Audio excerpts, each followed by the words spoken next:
I made a video ranking all the Headies Song of the Year winners from 2009 to 2022, and a lot of people really seem to like that video. So I decided to rank all the Album of the Year winners in this video.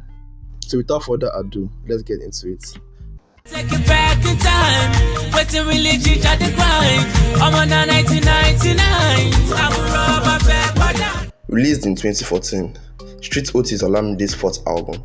In this album, he raps from the perspective of someone who has made it because by this time, Olamide was an established artist in Nigeria.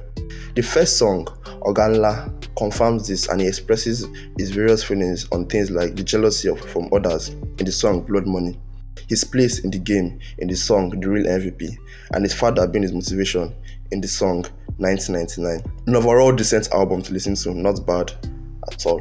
My favorite songs include Yawa, The Real MVP, Guns Me, 1999, and Possible. My least favorite songs are Skilimba and Prayer for Clients.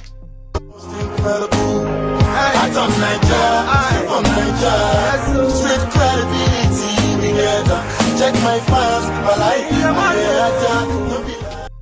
2009 was a nice year.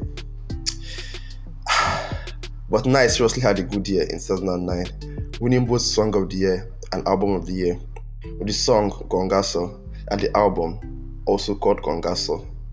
Gongaso, the album, is a very bold, in-your-face, part hip-hop, part Afrobeat party album.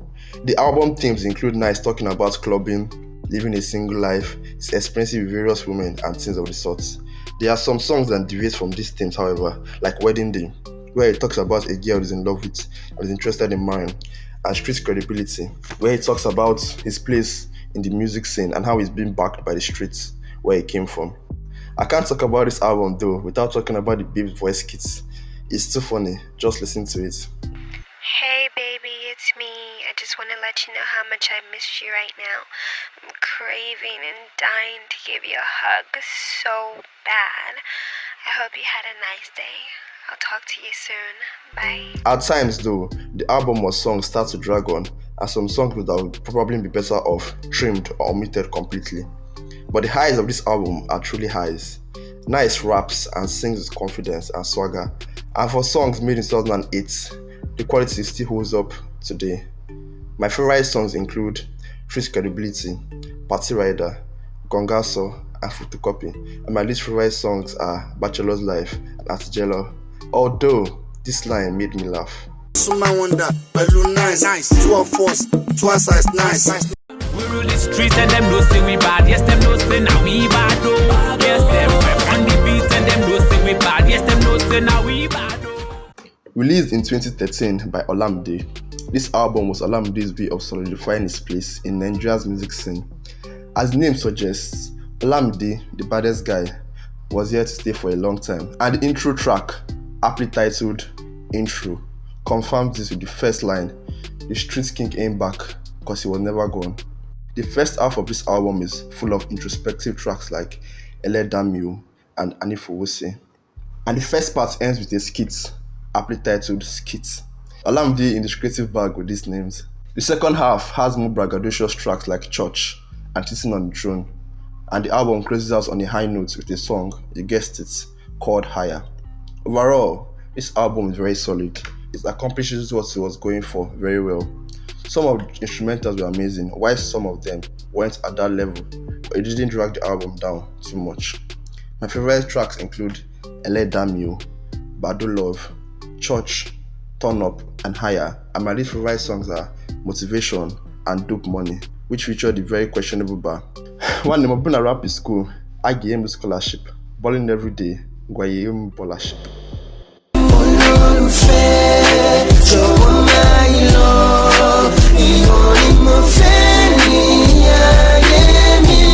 The next album is Mushin to Mohits by Wande. This album was full of more hits, as virtually every song on this album was a hit.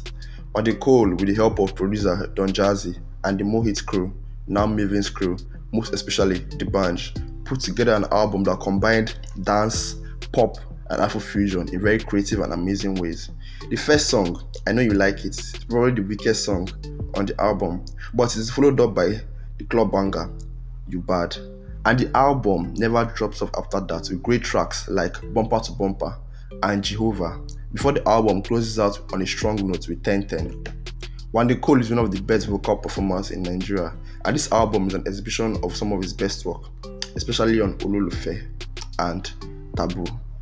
Overall, Mushin to Mohits is a very pleasant listen. My favorite songs include You Bad, Kiss Your Hand, Bananas, Jehovah, and Ololufe, and my least favorite songs are I Know You Like It and Confused. See, I wish I could fly, fly, fly, fly, fly, fly, fly, fly, fly. The next album is Unstoppable, the International Edition by Tubaba, formerly known as Two-Face Idibia. The late 2000s and early 2010s was the era of club music, and Tubaba's combination of serene vocals, anthemic choruses, and serenading lyrics made Unstoppable, the International Edition, a plethora of bangers. There are 2 versions of this album on Spotify, so it was really hard listening to it, and I don't really have a comprehensive judgment or list of it. In the 2 versions, my favorite songs include Be There, Implication, Raindrops, Only Me, Fly, and Appreciation, and my least favorite songs are Take It Back and I Sing. Say I boast, yo. Cause I'm doing my thing every day, I'm getting close, yo. They love me more the time when I dey roast, yo. Released 2012, this album was the start of Olamide and YBNL. The collective who produced and still produces many talents from the streets as the voice of the streets. It all started in 2012 though, with the aptly titled album, YBNL. This album is very raw, unfiltered, and grimy. Olamide sounds hungry in this album, talking about his desire for success, fame, and fortune, his experiences in life with the streets, his loyalty to them, and his desire to elevate everyone around him to the top. A top album generally, although I had some problems with the mixing and post-production on some songs, but the positives far outweigh the negatives. The intro, titled Money, was a good track and a nice way to open the album. Something I found interesting was that Olamide used the Dorime chant as a sample on Voice of the Streets, a long time before it was popularized in 2021. So I feel me by you, the donor call the beat. I'm in the beat, more parallel the beat. I'm in the boss, I'm in the battle, yeah, I'm in the king. My favorite songs include Money, Jale, Voice of the Streets, Ile for Illuminati, and J Sokola. And my least favorite songs are Fucking with the Devil and Lights in the Air.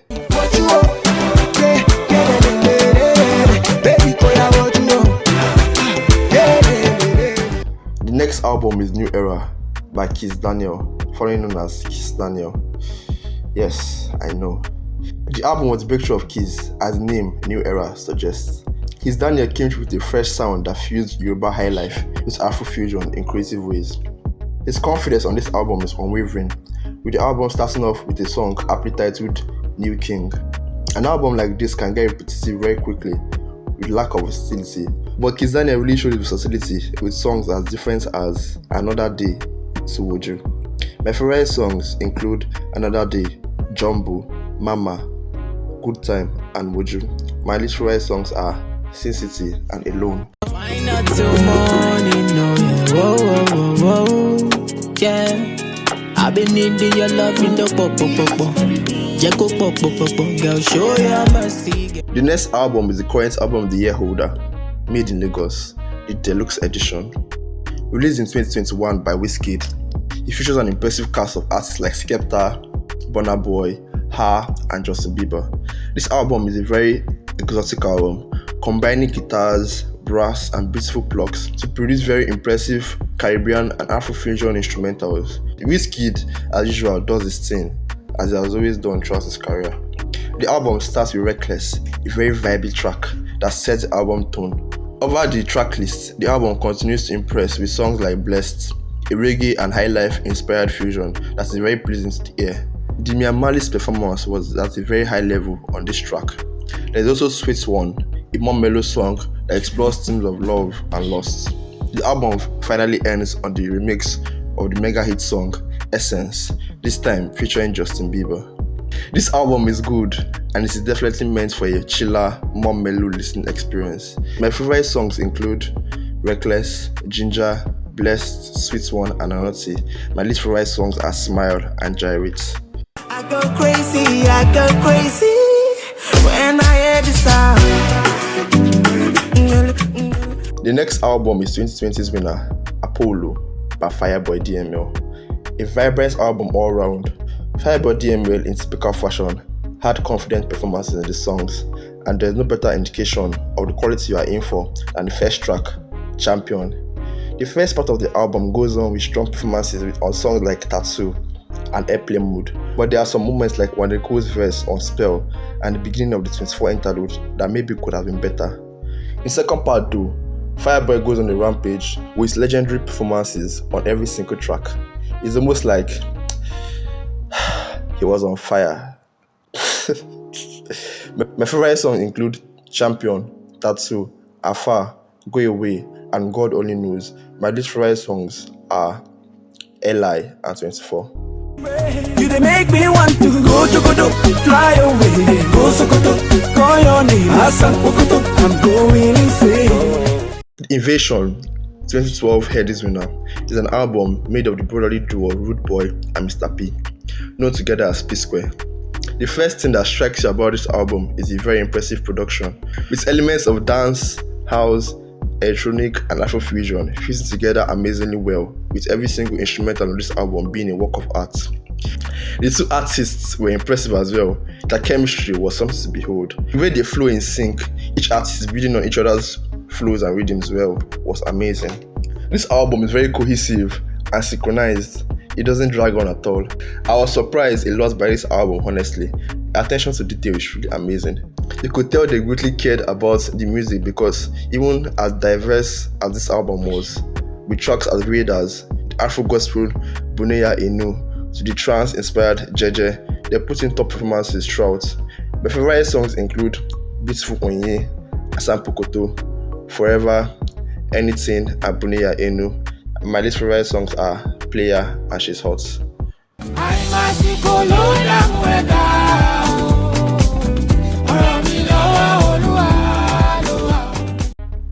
Simi takes the next spot with her self-titled album, Simisola. The album explores themes of love, relationship, heartbreak, and occasionally themes of perseverance and celebration. The production on this album is superb. The various instruments used in this album range from trumpets to guitars and flutes, and they all come together in a fantastic fashion. As for Simi herself, she was breathtaking. Her melodies, rhythms, and vocal dexterity at full effect in this album. The opening track, Remind Me, is a somber track where Simi talks about how she had lost her way in which she was taught, how she had forgotten how to love without judging. The album explores various angles of love, including self-love in Original Baby, lost love in Gone for Good, and unconditional love in Love Don't Care. This album takes you on a journey and leaves you feeling satisfied when it's all over. Favorite tracks include Jeremy, Ayemasiko, Take Me Back, Owambe, and Angelina. And I don't dislike any song in this album. It is nearly perfect. Them say see danger, you know they see danger. No go lose your center, all because of paper. Moral Instruction is one of my most favorite albums in the history of music. Falz, son of a renowned lawyer and activist Femi Falana, came through on this one with a hard-hitting social commentary album that samples a lot from legendary Fela and Anikulapo Kuti, who was also a renowned social activist. With such high expectations, Falz didn't waver, starting with Johnny, a song where he uses a story of a young man called Johnny, whose life was cut short by the police. He uses the story to talk about the problem of police brutality and their lack of care about the value of human life. The next song, Follow Follow, talks about people that their lives revolve around attention, people that live uncertainous lives. It talks about how this mindless chasing of material things is senseless. Then on the song Hypocrites, it goes after hypocrites, citing examples of religious people that don't act within the values and are quick to judge others. It also talks about Nigerians who are vocal when their rights are being trampled on, but are happy to trample on the minority groups' societies. The next song, Talk, highlights various comical problems in Nigeria, like the no minimum wage, the failed promises of politicians, and the insane levels of nepotism. It follows up with Amen, a song criticizing Nigerian religious men who value money over the well-being of their congregation. The next song is Brother's Keeper, a song criticizing the selfishness of Nigerians and how that mentality is how the elite controls and oppresses the masses. Then on paper, it talks about the dangers of obsessive pursuits of excessive wealth and how it causes the loss of one's morals and self. Then on It Never Finish, laments on how the issues that Fela talked about decades ago have still not ended, and the sadness of how it's repeating the exact same points that Fela said back then. The album closes out with After All Said and Done, a spoken word segment where he says that he is not making this album to insult Nigerians, rather as a wake-up call. I love this album so much. So much. The production on it is divine, with Falz combining sounds from the 70s and 80s with modern sounds amazingly. Falz rapping is also crisp and precise as well, barely missing a beat here. The biggest thing for me is the subject matter on this album. Falz came after everything it saw that was wrong in Nigeria fearlessly. I will always love and respect him for this album. I love every song on this album. They are all 10 over 10s. So that is my ranking about the Headies album of the year winners from 2009 to 2022. What do you think? Which album do you think was ranked unfairly here? Leave your thoughts in the comment section down below. And remember to like this video and subscribe to my channel. Thank you for watching.